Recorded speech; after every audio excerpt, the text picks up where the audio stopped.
On se plonge aujourd'hui dans le monde fascinant de la philosophie. Pas de panique si vous n'êtes pas expert. On va décortiquer ensemble un extrait de cours d'introduction à la philo. Hmm. L'idée, c'est de saisir l'essence même de la philosophie. Vous voyez, apprendre à penser différemment, Hmm. à questionner nos certitudes et surtout à explorer de nouvelles perspectives. C'est ça. Qu'en pensez-vous? C'est une excellente approche. Voilà. La philosophie, c'est une invitation à la réflexion, Hmm. à la remise en question. Ouais. Et notre source, d'ailleurs, de le départ, nous interpelle avec une question fondamentale. À quoi ressemble le monde? Une question toute simple en apparence, Oui, mais qui ouvre la porte à des réflexions profondes. absolument. On pourrait se contenter d'observer ce qui nous entoure. Oui. Mais la philosophie va bien au-delà de simples observations, Hmm. n'est-ce pas? Absolument, la philosophie s'interroge sur la nature même de la réalité. Est-ce que le monde se limite à ce que l'on perçoit avec nos sens? Oui. À la matière et à l'énergie? Ou y a-t-il quelque chose de plus? Une dimension invisible qui échappe à notre perception? D'accord. Et puis, d'où vient tout cela? Cet univers, cette vie qui nous anime? Autant de questions qui nous amènent sur le terrain de la métaphysique. La métaphysique, c'est un terme qui peut paraître intimidant. Oui, Pourriez-vous nous éclairer un peu? bien sûr. La métaphysique, c'est la branche de la philosophie qui explore les questions fondamentales sur la nature de l'être et de l'univers. D'accord. Elle s'intéresse à ce qui est au-delà du physique, au-delà de ce qu'on peut observer directement. Hmm. Elle cherche à comprendre les principes premiers qui régissent le monde. C'est passionnant. Mais ça donne un peu le vertige aussi, toutes ces questions sans réponse définitive. Oui, c'est vrai. Et notre source ne s'arrête pas là. Elle enchaîne avec une autre question tout aussi cruciale. Comment connaissons-nous les réponses à ces grandes questions? Voilà qui nous plonge dans le domaine fascinant de l'épistémologie, Oui. l'étude de la connaissance elle-même. Mhm. Comment acquérons-nous des connaissances éphémères? Comment pouvons-nous être sûrs de ce que nous savons? Quelles sont les limites de notre connaissance? Autant de questions qui nous invitent à examiner de près nos propres processus de pensée. C'est vrai qu'on prend souvent nos connaissances pour acquises sans vraiment se demander comment se sont formées. Oui. Est-ce que ce que nous percevons est réellement la vérité? Hmm. Sinon, qu'est-ce que la vérité? Oui. La science était la seule voie pour y accéder? Ou existe-t-il d'autres chemins, d'autres formes de savoir? Ce sont des questions essentielles qui ont traversé l'histoire de la philosophie. Oui. Et il n'y a pas de réponse simple, de recette toute faite. Hmm. La philosophie nous apprend à vivre avec le doute, à accepter l'incertitude, à explorer différentes perspectives. D'accord. Donc la philosophie ne se contente pas de poser des questions abstraites sur le monde. Non. Elle s'intéresse aussi à la façon dont on vit dans ce monde, aux choix que l'on fait, Oui. aux valeurs qui nous guident. Notre source introduit ici la notion de théorie des valeurs, qui me semble essentielle. En effet. Oui. La théorie des valeurs est au cœur de nos réflexions sur le bien et le mal, sur la manière dont nous devrions vivre. Elle englobe deux branches principales, l'éthique et l'esthétique. Pourriez-vous nous expliquer la différence entre ces deux branches, bien sûr? L'éthique s'intéresse à la façon dont nous devrions agir, D'accord. aux principes moraux qui guident nos actions. Quelles sont nos obligations envers nous-mêmes, envers les autres, envers la planète? Qu'est-ce qu'une vie bonne sort? Ce sont des questions éthiques qui nous confrontent à nos valeurs, à nos responsabilités. Et l'esthétique, de quoi s'agit-il exactement? L'esthétique, c'est l'étude de la beauté, de l'art, de ce qui nous touche, nous émeut. Est-ce que la beauté est objective universelle ou est-elle subjective propre à chacun? Oui. Qu'est-ce qui fait qu'une œuvre d'art est considérée comme belle? Ce sont des questions esthétiques qui nous invitent à explorer nos perceptions, nos émotions, notre rapport au monde sensible.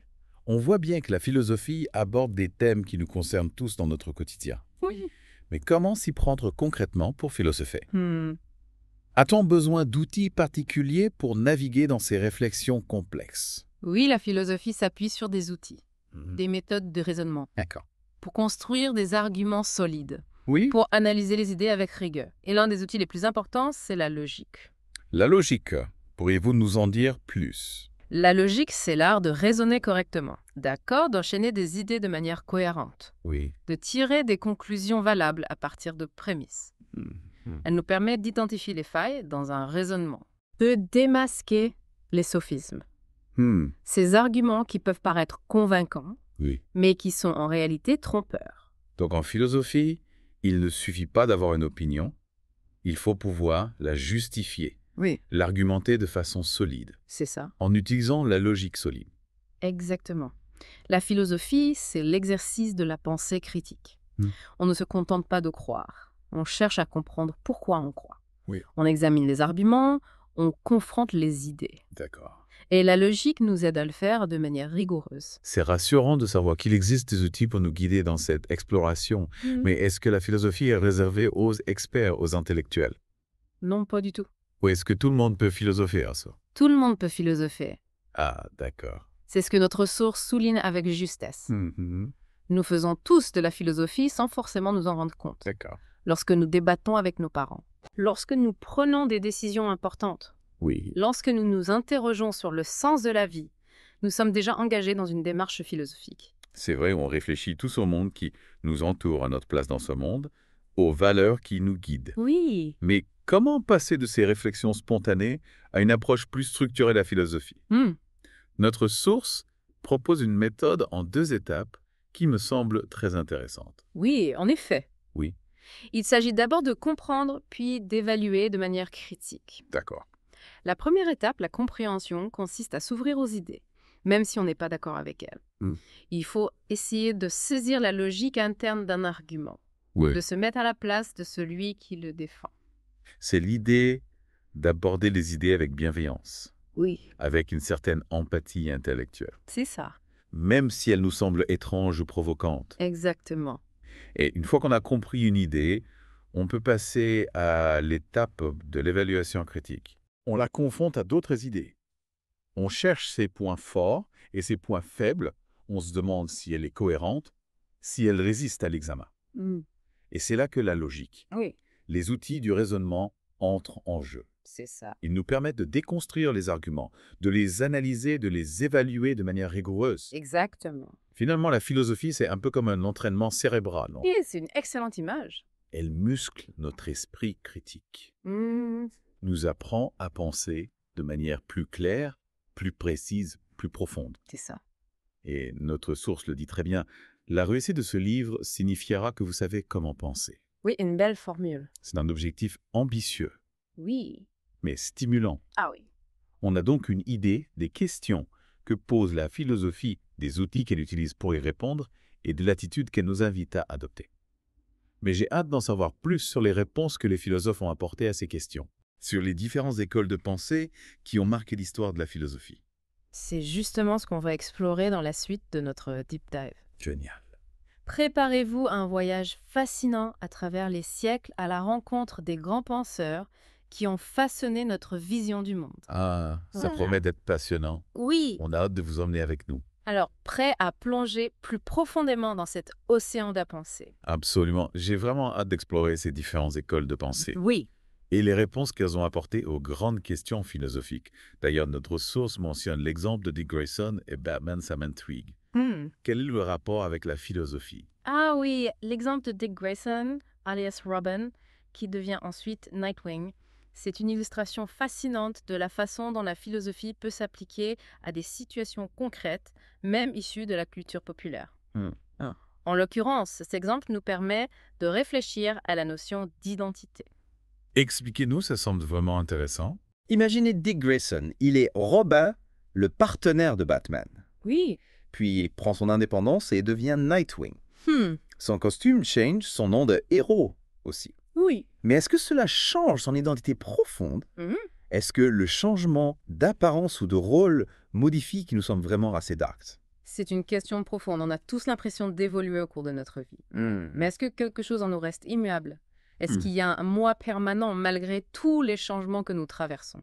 Exactement. La philosophie nous invite à questionner ces notions d'identité, de permanence, de changement. Et notre source utilise aussi un autre exemple tiré de la culture pop pour illustrer un concept philosophique important de la matrice. Vous souvenez-vous de ce film? Bien sûr, la fameuse pilule rouge, la pilule bleue, le choix entre la réalité et l'illusion. Voilà. Ce film fait écho aux idées de René Descartes. Un philosophe qui s'est interrogé sur la certitude de nos connaissances. D'accord. Comment savoir si ce que nous percevons est réel? Peut-on se fier à nos sens? Ou sont-ils trompeurs? Existe-t-il une réalité objective indépendante de notre perception? Des questions vertigineuses, et j'imagine que les philosophes n'ont pas toujours des réponses toutes faites à ces questions, n'est-ce pas? En effet, la philosophie ne prétend pas détenir la vérité absolue. Elle nous apprend plutôt à vivre avec le doute, à accepter l'incertitude. D'accord. Comme le dit notre source, les philosophes n'ont pas peur de ne pas avoir de réponse. Cela peut être un peu déroutant au début. Oui, On est habitué à vouloir des réponses claires définitives. oui, on est souvent tenté de chercher des certitudes, des points de repère immuables. Mais la philosophie nous invite à un autre type de démarche. Hmm. Un questionnement constant, une exploration permanente des idées. Oui. C'est un processus qui peut être déstabilisant, mais aussi libérateur. C'est accepter que la recherche de la vérité est un cheminement, pas une destination fixe. On avance en posant des questions, en confrontant les idées, en acceptant de ne pas tout savoir. C'est une excellente façon de le voir. La philosophie nous invite à un voyage intellectuel permanent, où chaque question nous amène à de nouvelles réflexions et pour nous accompagner dans ce voyage. D'accord. Nous avons besoin d'outils, de méthodes de raisonnement. Notre source parle de la logique comme un outil essentiel pour construire des arguments solides. Concrètement, comment ça fonctionne? Oui, j'aimerais bien comprendre comment la logique peut nous aider à philosopher. La logique, c'est l'art de raisonner correctement, d'enchaîner des idées de manière cohérente, de tirer des conclusions valables à partir de prémices. Elle nous permet d'identifier les failles dans un raisonnement, de démasquer les sophismes. Ces arguments qui paraissent logiques, Oui. mais qui sont en réalité trompeurs. Donc, en philosophie, il ne suffit pas d'avoir une opinion. Il faut pouvoir la justifier, l'argumenter de façon solide, en utilisant la logique. C'est ça. On ne peut pas juste dire « j'ai raison », Oui. sans expliquer pourquoi, sans appuyer nos affirmations sur des arguments valables. Exactement. C'est l'une des clés de la pensée critique. On ne se contente pas de croire. On cherche à comprendre pourquoi on croit. On analyse les raisons qui nous poussent à adopter telle ou telle position. D'accord. Et la logique nous fournit des outils pour le faire de manière rigoureuse. C'est fascinant de voir comment la philosophie, qui peut paraître abstraite et complexe, s'applique finalement à notre quotidien. Oui. Notre source souligne d'ailleurs que l'on fait de la philosophie au quotidien même sans le savoir. Elle donne des exemples très concrets, se disputer avec ses parents, choisir entre une salade et un plat moins sain. Tout à fait. Ces exemples illustrent bien que la philosophie n'est pas une discipline réservée aux spécialistes. D'accord. Elle est présente dans chaque choix que nous faisons, dans chaque réflexion sur nos valeurs, sur nos actions. Finalement, on est tous des philosophes en herbe. Oui, c'est vrai. On se pose tous des questions sur le monde ou sur nous-mêmes, sur la façon dont on veut vivre. Exactement. Et la philosophie, c'est simplement une façon de structurer cette réflexion, de lui donner des outils plus précis, plus rigoureux. D'accord. Elle nous apprend à poser les bonnes questions, à analyser les arguments, à construire notre propre vision du monde. Et si on revenait à la méthode en 2 étapes dont parle notre source? Oui. La compréhension et l'évaluation critique. Comment ces étapes s'articulent-elles concrètement dans une démarche philosophique? D'abord, on essaye de comprendre une idée, même si on n'est pas d'accord avec elle. On se met à la place de celui qui la défend, on essaye de saisir sa logique interne, ses motivations. Oui. On essaye de voir le monde à travers ses yeux. C'est l'idée d'aborder les idées avec bienveillance, Oui. d'essayer de les saisir dans toute leur complexité, C'est ça. sans les juger trop vite. Exactement. Et une fois qu'on a compris une idée, Oui. on peut passer à l'étape de l'évaluation critique. On la confronte à d'autres idées. On cherche ses points forts et ses points faibles. On se demande si elle est cohérente, si elle résiste à l'examen. On la passe au crible de notre raison. C'est à ce moment-là qu'on peut vraiment se forger une opinion éclairée et basée sur une analyse solide, et non sur des préjugés ou des idées reçues. Et c'est là que la logique, Oui. les outils du raisonnement entrent en jeu. Ils nous permettent de déconstruire les arguments, de les analyser, de les évaluer de manière rigoureuse. La logique nous aide à distinguer le vrai du faux, le raisonnement solide du sophisme. Finalement, la philosophie, c'est un peu comme un entraînement cérébral, non? Oui, c'est une excellente image. Elle nous apprend à penser de manière plus claire, plus créative, plus créative. Elle nous donne les clés pour naviguer dans un monde complexe et changeant. Oui, c'est une excellente image. Elle muscle notre esprit critique, nous apprend à penser par nous-mêmes, à ne pas nous laisser influencer par les idées toutes faites. Les slogans, les manipulations. Et notre source le dit très bien. La réussite de ce livre signifiera que vous savez comment penser. C'est tout l'enjeu de la philosophie, nous rendre plus autonomes intellectuellement plus capables de penser par nous-mêmes, de nous forger nos propres opinions. Exactement, la philosophie nous donne les outils pour devenir des citoyens éclairés, des individus responsables, capables de participer de manière constructive au débat de notre époque. On est déjà bien avancé dans notre exploration de la philosophie. On a vu les grandes questions qu'elle pose, les outils qu'elle utilise, Oui. la démarche qu'elle nous invite à adopter. Mais j'aimerais maintenant en savoir plus sur les différentes écoles de pensée qui ont marqué l'histoire de la philosophie. Avec plaisir, c'est là que le voyage philosophique devient vraiment passionnant. Chaque école de pensée, chaque grand philosophe propose sa propre vision du monde, Oui. ses propres réponses aux questions fondamentales que nous avons évoquées. Par exemple, sur la question de la réalité. Est-ce qu'il existe des réponses qui font consensus parmi les philosophes? Ou est-ce que chaque école de pensée a sa propre interprétation de la réalité? Pas vraiment de consensus. C'est justement ce qui rend la philosophie si stimulante. Il n'y a pas de dogme, pas de vérité absolue. Chaque école de pensée a développé sa propre conception de la réalité en s'appuyant sur des arguments, des intuitions, des expériences différentes. Alors, on est libre de choisir la vision du monde qui nous convient le mieux. Un peu comme on choisit un vêtement dans une boutique. Pas exactement. La liberté en philosophie, ce n'est pas choisir n'importe quelle idée sans réfléchir. C'est se donner les moyens de comprendre les différentes options, de les analyser, de les confronter. Oui. Et ensuite, de choisir en conscience, en ayant des arguments solides pour justifier son choix. C'est une liberté exigeante, mais passionnante. Ah oui! Elle nous demande de nous engager intellectuellement, de faire l'effort de comprendre les différentes perspectives, Oui! avant de nous forger notre propre opinion. C'est la liberté de penser par soi-même, de se construire sa propre vision du monde sans se laisser dicter sa pensée par les autres. C'est une liberté qui se conquiert par l'effort, la réflexion, le dialogue. Et j'imagine que les philosophes n'ont pas toujours été d'accord entre eux. Non, bien sûr que non. Il devait y avoir des débats animés, des controverses passionnantes. Oh oui, l'histoire de la philosophie est pleine de débats, de controverses, de remises en question. Les philosophes n'ont jamais hésité à critiquer les idées de leurs prédécesseurs, à proposer de nouvelles interprétations, à ouvrir de nouvelles voies. C'est ce qui fait la richesse de la philosophie. Oui. Cette diversité de points de vue, cette confrontation d'idées, qui nous pousse à réfléchir, à affiner notre propre pensée. Est-ce qu'on pourrait avoir un aperçu de ces grands débats qui ont marqué la philosophie? Oui. Par exemple, sur la question de la connaissance. Quelles sont les différentes positions qui se sont affrontées? Avec plaisir sur la question de la connaissance. On a eu Platon qui pensait que la vraie connaissance était innée, déjà présente en nous dès la naissance.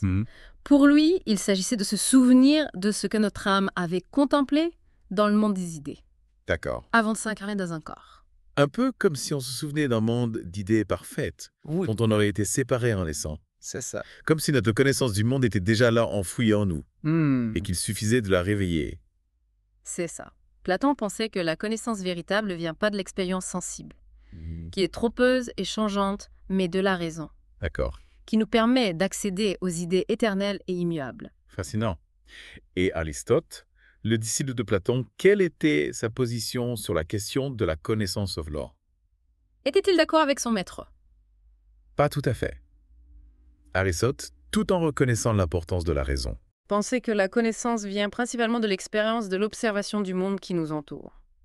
D'accord. Pour lui, il fallait partir du concret. Des données sensibles. Oui. Pour ensuite élaborer des concepts, des théories. Deux visions radicalement différentes. D'un côté Platon qui met l'accent sur la raison. Oui. Le monde des idées. De l'autre Aristote qui privilégie l'expérience, l'observation, le monde sensible. Deux grands courants de pensée qui ont influencé toute l'histoire de la philosophie. Exactement. Et ces deux courants, l'idéalisme de Platon et l'empirisme d'Aristote, ont continué à s'opposer, à se compléter, à se transformer au fil des siècles. On retrouve leurs traces dans de nombreuses écoles de pensée jusqu'à nos jours. Et pour l'éthique, est-ce qu'il y a des exemples de débats aussi marquants? Quelles sont les différentes conceptions du bien et du mal, Oui. du bonheur de la vie bonne, qui se sont affrontées au cours de l'histoire de la philosophie? Bien sûr, prenons par exemple les stoïciens, qui prônaient la maîtrise de soi, l'acceptation du destin. Oui. La recherche de la sagesse intérieure. Pour eux, le bonheur ne dépendait pas des circonstances extérieures, D'accord. mais de notre attitude intérieure face aux événements. C'est une philosophie qui peut nous aider à traverser les épreuves de la vie avec sérénité, Oui. en acceptant ce qu'on ne peut pas changer, Hmm. en se concentrant sur ce qui dépend de nous, Oui. sur notre propre attitude. C'est une des forces du stoïcisme. Il nous apprend à ne pas nous laisser déstabiliser par les aléas de la vie, Oui, à cultiver la paix intérieure, la force morale. d'accord. Il nous invite à vivre en accord avec la nature, à accepter l'ordre du cosmos, même si cet ordre nous semble parfois injuste ou cruel. Une philosophie exigeante, mais qui peut nous apporter une certaine forme de liberté, Oui. de détachement face aux difficultés. Et à l'opposé du stoïcisme, qu'est-ce qu'on trouve? Des philosophies qui mettent l'accent sur le plaisir, sur la satisfaction des désirs. Oui, on a par exemple l'épicurisme, qui met l'accent sur la recherche du plaisir, Oui. la satisfaction des désirs. Mais attention, il ne s'agit pas d'une recherche effrénée de plaisir immédiat superficiel. C'est-à-dire, qu'est-ce qu'Épicure entendait pas plaisir? Pour Épicure, le plaisir véritable est un état de sérénité, d'absence de douleur physique et morale. D'accord. Il s'agit de trouver un équilibre, une harmonie entre nos désirs et nos besoins, Oui. en évitant les excès qui pourraient nous nuire. Donc une philosophie qui vise l'équilibre, la sagesse, dans la recherche du bonheur. On est loin de l'image du plaisir débridé qu'on associe parfois à l'épicurisme. Exactement. Épicure était un sage, un philosophe qui cherchait à vivre en accord avec la nature, à se libérer des craintes irrationnelles, Oui. comme la peur de la mort ou des dieux. D'accord. Pour lui, le bonheur, c'est vivre une vie simple, entourée d'amis, Oui. en cultivant les plaisirs de l'esprit et du corps sans excès. On voit que la philosophie nous invite à nuancer nos jugements, à aller au-delà des idées reçues. Oui. Elle nous montre qu'il n'y a pas de réponse simple aux questions fondamentales, mais une multitude de points de vue, C'est ça. de perspectives d'arguments. Tout à fait. Et c'est ce qui la rend si riche, si stimulante. Elle nous confronte à la complexité du monde, à la diversité des points de vue. Oui. Et elle nous apprend à penser par nous-mêmes, à construire notre propre chemin dans ce labyrinthe d'idées. Un véritable voyage d'exploration intellectuelle, mais on arrive déjà à la fin de cette deuxième partie de notre deep dive. Oui, c'est vrai. On a exploré les outils du raisonnement philosophique. On a découvert des exemples concrets de comment la philosophie s'applique à notre quotidien. Et on a eu un aperçu des grands débats qui ont marqué l'histoire de la pensée, Oui. notamment sur les questions de la connaissance et de l'éthique. Un beau parcours est dans la troisième partie. On ira encore plus loin en explorant plus en détail les différents courants de pensée philosophique. Les grandes questions auxquelles ils ont essayé de répondre et les réponses parfois contradictoires qu'ils ont apportées. Un rendez-vous à ne pas manquer pour les esprits curieux. On a déjà effleuré quelques grands noms de la philosophie des courants de pensée qui ont marqué l'histoire. Oui. J'ai hâte d'explorer ça plus en profondeur. Alors, on y va. Commençons par l'idéalisme, un courant qui a eu une influence considérable sur la pensée occidentale. Platon, dont on a déjà parlé, en est l'un des principaux représentants. Si je me souviens bien, l'idéalisme, c'est l'idée que la réalité véritable se trouve dans le monde des idées, un monde parfait et immuable au-delà des apparences sensibles. C'est ça. Exactement. Pour Platon, le monde que nous percevons avec nos sens n'est qu'une pâle copie d'un monde d'idées éternelles et parfaites. Ces idées comme la justice, la beauté, le bien existent en elles-mêmes, indépendamment de notre perception. Et comment accède-t-on à ce monde des idées selon Platon? Est-ce une sorte d'expérience mystique, une révélation? Non, pas du tout. Pour Platon, on accède au monde des idées par la raison, par la contemplation intellectuelle. D'accord. Il faut s'élever au-dessus des apparences sensibles, des illusions de ce monde pour atteindre la vérité des idées. C'est un peu comme un voyage intérieur. Oui. Une quête de la vérité par la réflexion, par l'effort intellectuel. Et Aristote, le disciple de Platon, quelle était sa vision du monde? Partageait-il cette conception idéaliste de la réalité? Aristote était plus pragmatique, plus ancré dans le monde concret. Pour lui, la connaissance vient de l'expérience de l'observation attentive du monde réel. Il s'intéressait à la nature, aux êtres vivants, à leur fonctionnement, à leur classification. Il a d'ailleurs posé les bases de la logique, de la biologie, de la physique. On peut dire qu'il est un précurseur des sciences naturelles, un esprit curieux et observateur, qui cherchait à comprendre le fonctionnement du monde. Et en parlant de courants philosophiques, on ne peut pas passer à côté du stoïcisme dont on a déjà parlé. Oui. Pouvez-vous nous rappeler les grandes lignes de cette philosophie? Le stoïcisme est une philosophie qui met l'accent sur la maîtrise de soi, l'acceptation de ce qui ne dépend pas de nous, la recherche de la sagesse intérieure. Une philosophie qui nous aide à traverser les épreuves de la vie avec sérénité, Oui. en acceptant ce qui ne peut être changé, en se concentrant sur ce qui dépend de nous, notre attitude, nos pensées, nos actions. Exactement. Les stoïciens nous apprennent à distinguer ce qui dépend de nous de ce qui n'en dépend pas. Et face à ce qui ne dépend pas de nous, les événements extérieurs, la maladie, la mort. Oui. La seule attitude raisonnable est l'acceptation. Une philosophie qui prône le détachement, la lucidité face aux aléas de l'existence. Elle nous invite à ne pas nous laisser submerger par les émotions négatives, la colère, la peur, la tristesse, C'est ça? mais à cultiver la paix intérieure, la force morale. Oui, on pourrait dire que le stoïcisme est une philosophie de la résilience de la force intérieure face à l'adversité. Il nous apprend à vivre en accord avec la nature, à accepter l'ordre du monde, même si cet ordre nous semble parfois injuste ou cruel. Et à l'opposé du stoïcisme qui met l'accent sur la maîtrise des passions, on a l'épicurisme qui valorise la recherche du plaisir. Pourrez-vous nous en dire plus sur cette philosophie? L'épicurisme est une philosophie qui vise le bonheur, la sérénité, la tranquillité de l'âme, en se libérant des craintes irrationnelles comme la peur de la mort ou des dieux. Pour Épicure, le plaisir est le bien suprême, mais il ne s'agit pas de n'importe quel plaisir. C'est-à-dire quel type de plaisir les épicuriens recherchent-ils? Il s'agit d'un plaisir durable, basé sur la modération de l'amitié, la vie simple, la satisfaction des besoins naturels. Épicure ne prenait pas la débauche, mais plutôt une vie harmonieuse en accord avec la nature. Pour lui, le bonheur, ce n'est pas accumuler des biens matériels, des honneurs, des pouvoirs, mais cultiver la paix intérieure, l'amitié, la sérénité. Donc une philosophie qui vise l'équilibre, la sagesse dans la recherche du bonheur. Elle nous invite à savourer les plaisirs simples de la vie, à apprécier ce que nous avons, à cultiver la gratitude, à vivre en harmonie avec nous-mêmes et avec le monde. Tout à fait, l'épicurisme est une philosophie humaniste qui place l'homme au centre de ses préoccupations, qui cherche à lui donner les moyens de vivre une vie heureuse et épanouie. On a parcouru un bon nombre de courants philosophiques de l'idéalisme de Platon au stoïcisme, en passant par l'empirisme d'Aristote et l'épicurisme. Mais est-ce qu'on peut dire qu'il y a un courant qui domine aujourd'hui? Ou est-ce que la philosophie contemporaine est plus diversifiée, plus éclatée? La philosophie contemporaine est très diverse, c'est vrai. D'accord. Elle explore de multiples voies, elle s'intéresse à des questions nouvelles, comme l'éthique de l'intelligence artificielle, la place de l'homme dans l'univers technologique et les défis écologiques, les questions de genre et d'identité. Oui. Il n'y a pas un courant dominant, mais une multitude de perspectives, de débats, d'interrogations. On voit que la philosophie n'est pas figée dans le passé. Elle évolue avec son temps, elle s'adapte aux nouveaux défis de notre époque. Elle continue de nous interroger, de nous faire réfléchir, de nous aider à mieux comprendre le monde dans lequel nous vivons. Exactement, et c'est ce qui la rend si passionnante. Elle nous offre des outils pour penser le monde d'aujourd'hui, pour comprendre les enjeux contemporains, pour nous forger une vision éclairée de notre place dans ce monde en constante mutation. Et pour ceux qui veulent se lancer dans l'exploration de la philosophie, quels conseils donneriez-vous?